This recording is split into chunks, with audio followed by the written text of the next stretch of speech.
ನಾನೆಲ್ಲ ಸರಿ. ಈ ಸತಿ ಏನು ಮಾಡಿಬಿಟ್ಟೆ, I kept A shield in front of me right from the beginning of the film. That is MS Ramesh. ಬನ್ನಿ ನನ್ನ ಮುಂದೆ ನಿಂತ್ಕೊಳ್ಳಿ, ನಂದು ಎಲ್ಲಿ ತಪ್ಪಿದೆ, ನನ್ನನ್ನು ತಿದ್ದಿ, ಆಯಿತು ನನಗೂ ವಯಸ್ಸಾಯಿತು, ಎಲ್ಲೋ ಆಯಿತು, ಏನು ಹೇಳ್ತಿರೋ ಏನು ಹೇಳ್ಕೊಡ್ತಿರೋ ಕಲಿತೀನಿ. ನಾನು ಎಲ್ಲೂ ಯಾವ ಕಡೆನೂ ನಾನು ಆತನ ಬಿಟ್ಟು ನಾನು ಎಲ್ಲೂ ಹೋಗಿಲ್ಲ ಗೊತ್ತಾ. ಒಂದೊಂದು ಪೈಸದ ಲೆಕ್ಕನೂ ಗೊತ್ತು, ಒಂದೊಂದು ಫ್ರೇಮನ್ನು ನಾನು ತೆಗೆದಿರೋದು ಗೊತ್ತು. ಈಗ ನಾನು ಎಲ್ಲಿ ತಪ್ಪು ಮಾಡಿದ್ದೀನಿ ಅಂತ ನೀವೆಲ್ಲಾದರೂ ಹೇಳಿದ್ರೆ ನಾನು ಆ ತಪ್ಪನ್ನು ಅಷ್ಟು ಒಪ್ಕೊಂಡ್ಬಿಟ್ಟೆ. Serial number 13 and serial number 18 it is the same shorts ಅಂತಂದರೆ ಗಿವ್ ಇಟ್ ಆಫ್.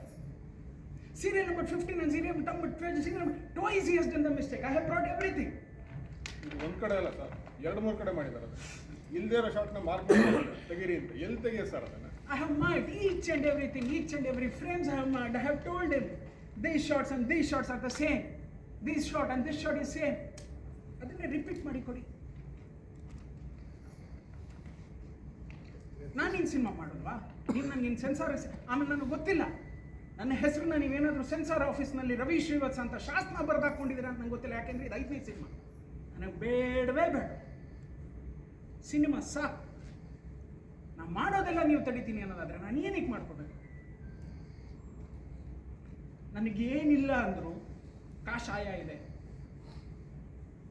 ನನಗೇನಿಲ್ಲ ಅಂದರು ಮಂತ್ರಾಕ್ಷತೆ ಇದೆ, ನನಗೇನಿಲ್ಲ ಅಂತಂದ್ರು ಕಾಶಿ ಇದೆ. ಆದರೆ ಇಲ್ಲಿ ಬರೋರು ಮುಂದೆ ಏನು ಸಿನಿಮಾ ಮಾಡಬೇಕು? ನಡೆದಿರೋ ಕಥೆಯನ್ನು ಮಾಡಿದ್ದೀನಿ ಸರ್, ನಾನು ಇನ್ನೇನು ಮಾಡಿಲ್ಲ ಗುರುಗಳೇ. ಸತ್ಯವಾಗ್ಲೂ ಹೇಳ್ತೀನಿ, ನಡೆದಿರೋ ಕಥೆ ಪ್ರತಿಯೊಂದು ಹಂತದಲ್ಲಿ. ಓಕೆ, ನಾನು ತಪ್ಪ ಗುರುಗಳೇ, 40 ವರ್ಷ ತಪ್ಪಾಗತ್ತ ಗುರುಗಳೇ. ಓಕೆ, 32 ವರ್ಷ ತಪ್ಪಾಗತ್ತ ಗುರುಗಳೇ. ಇಲ್ಲಿ 32, ಇದು 36, ಇದು 40, ಯಾವುದು ತಪ್ಪು ಅಂತೇಳಿ ಇನ್ಯಾರನ್ನು ಕೂಡಿಸ್ಕೊಳ್ಳಿ ನಾನು?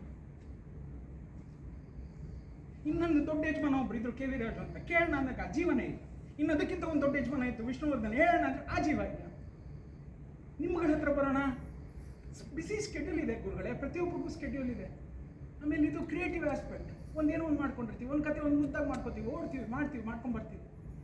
ಯಾರೂ ಸಿನಿಮಾ ಕೊಡಲ್ಲ ಅಂದಾಗ ನಾವೇ ದುಡ್ಡು ಹಾಕ್ಕೊಂಡು ನಾವು ಸಿನಿಮಾ ಮಾಡಿ ನಮಗೂ ಈ ಮಟ್ಟಕ್ಕೆ ತಂದು ಕೂರಿಸ್ಬಿಟ್ರೆ ಇನ್ನೇನು ಮಾಡಲಿ ಗುರುಗಳೇ ನೀವೇ?